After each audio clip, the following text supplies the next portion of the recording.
অফিসে লাঞ্চে যে আমুদি মাছ ভাজা নিয়ে গেছিলাম ভাতের সাথে, তার সঙ্গে তো আরও কিছু মাছ ছিল।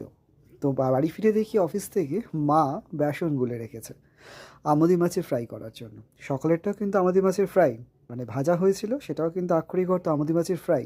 আর বাড়ি ফিরেও কিন্তু আমুদি মাছের ফ্রাই হচ্ছে, যেটা কিন্তু শুধুমাত্র বেসনটা অ্যাড হচ্ছে। তো এরকম আমাদের জীবনেও অনেক কিছু ঘটনা থাকে যা জীবনের সঙ্গে খুব অঙ্গাঙ্গিভাবে জড়িত। জীবনটার স্মুথলিভাবে সব কিছু চলে, এক্সট্রা কিছু একটু অ্যাড অন হলে কিন্তু জীবনের মাত্রাটা পাল্টে যায়। আর কিছুই না। শীতকাল এখন আমাদের মাছের ফ্রাই এরকম ভাজাভুজি খেতে সত্যিই খুব ভালো লাগে।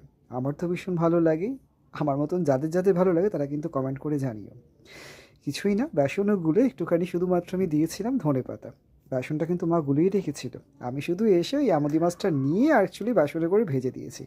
আগে ভেজে রাখলে তো অ্যাকচুয়ালি ঠান্ডা হয়ে যেত, তাই জন্য গরম গরম খাবো বলে মা আর ভেজে রাখিনি।